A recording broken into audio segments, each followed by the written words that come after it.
the year 1993. Doom masters the genre of the first-person shooter and plants its foot firmly into the art of gaming history. 3 years later, Duke Nukem appears with its tongue-in-cheek humour but equally as solid gameplay. A year later, Caleb the psychopathic anti-hero stars in a cult classic known as Blood, a horror shooter where you are the biggest villain. These 3 games have been the inspiration for many other first-person shooters, leading to many popular and cult classic favourites such as Wolfenstein, Serious Sam, Ion Fury, Hexen, and more. However, some of these titles don't get as much love as they should, and some are just completely overlooked. Today, we're going to be looking at one such title that stands out amongst the others, but sadly, never got as much time in the spotlight. That game? Powerslave, or Exhumed if you lived in Europe. A first-person shooter released on the MS-DOS, PS1 and Sega Saturn. It takes heavy influence from many shooters before it. Powerslave is a game that has you fighting against the forces of evil from Egyptian mythology as you find and use magic artifacts to become more powerful. While it does look like another Doom clone, it does have some mechanics and features that make it stand out as its own game. On a new game, you're told the plot by voice acting legend Don LaFontaine. During the time of the pharaohs, the city of Karnak was a shining example of civilization that all other nations could only hope to emulate. The story takes place in an Egyptian city called Karnak. Real place, but it's a collection of ruins now. Out of nowhere, monsters have begun to emerge from Karnak and are spreading chaos into the neighbouring towns and cities. Every country in the world has sent special forces to fight back, but none have returned.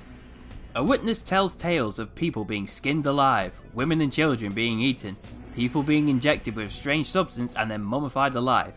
Basically, every bad thing there is, they do it. They don't say thank you, they eat loudly, they steal the body of King Ramses, they dislike kitten videos.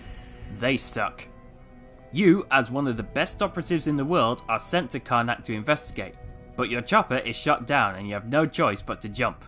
Isolated and barely armed, you start your mission uncertain you will survive. Alright, looks good so far. Good graphics. Ooh, nice use of shadow blending and... Whoa, okay. Wobbly camera. Once you gain control of your character for the first time, you are gonna literally feel the similarities and differences of the game, compared to its inspirations. You move at a hell of a speed and the camera has a lean to it when you turn, which is quite nauseating. The HUD is very simple and easy to follow, and a lot of seasoned shooter players will be able to get a flow going quickly. Unless you're playing on the console, because things will get fidgety really quick. I'm going to stress that I'm playing the PS1 version, meaning the controls aren't as intuitive as you might think. You move forward backwards and look left and right with the D-pad. In this game you're also able to look up and down, but to do so you need to hold the triangle button in first, then push up and down on the D-pad. I didn't know this at first, so trying to smash a pot or attack a small enemy with my knife was way harder than it should have been at first. You can interact with the environment with circle and check your items with select. You can also jump, and how high depends on how long you hold the button for. Strafing is a mechanic, but fuck is it confusing. So to strafe, you use 2 of the shoulder buttons. Guess which ones? L and R1? Half right, but no. L and R2? Again, half right, but no. To strafe, it's L1 and 2. That doesn't throw you off at all. Meanwhile, R1 and 2 are how you swap weapons, which isn't as off-putting, but it's still counterintuitive for console players. They are this complicated because the game was primarily designed to be played on a DOS, and back then a DOS or a PC game being ported to console wasn't without issues, controls being the main offender, but there were also tweaked gameplay elements, added or removed levels, and potentially varying graphics. So in short, DOS Master Race, bitch!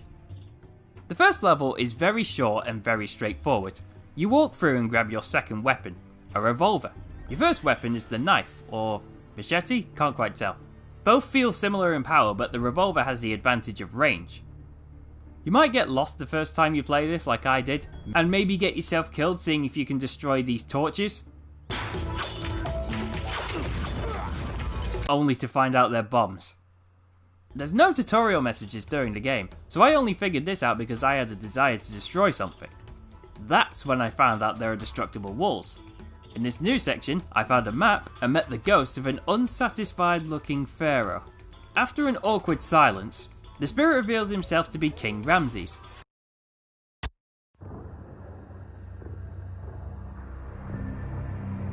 Welcome, mortal. I am King Ramses. He tells us that the monsters are known as the Killmart. They have stolen his corpse and are draining power from it to take over the world. To defeat them, we need to gather 6 artifacts of power to fight back against them. He points us in the direction of the first artifact and asks we return to him once we recover it. So, off we travel via convenient camel to the next level. Well, level is a loose term. The levels are more like areas connected by an overworld map. You'll have to revisit some of these locations to travel to different artifacts and find secrets, and access areas you couldn't before. Definitely a standout feature back then. Our travels will take us to the city of Karnak.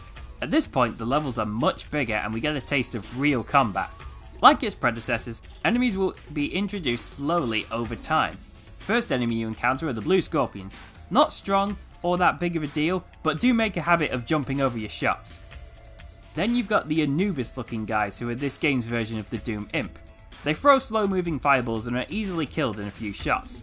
Of course, the nature of these games is that it's you versus many. So while the small groups are more of a small obstacle or a nuisance, a large group can get you pinned down if you stop moving and wear your health down real quick. So stay moving, stay alive, stay deadly. Oh god, what is that fucking noise? Is my game glitched? Oh wait, that's the soundtrack? Well, it still sounds better than anything by Bieber. Besides this one noise that really fucks your ears, the soundtrack and the sounds to the game are good quality. The music is catchy and matches the culture of the game. Enemies can be identified with a single, if brief, sound effect, and your guns sound impactful.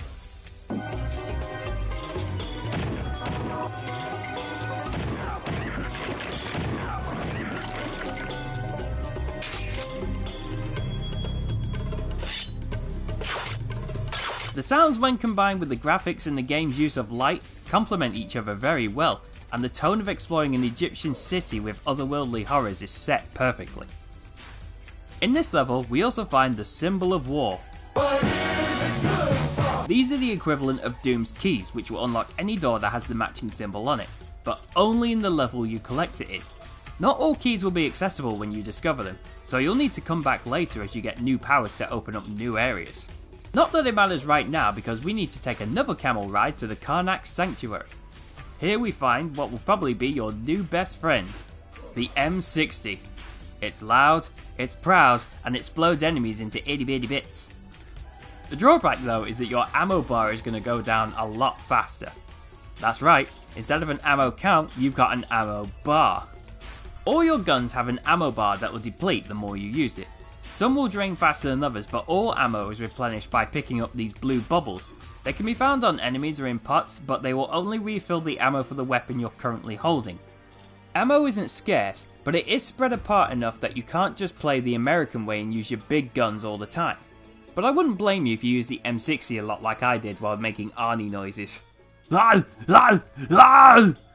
While games like Doom simply have you point the gun to an enemy and you would hit them, Powerslave has a natural spread to the guns.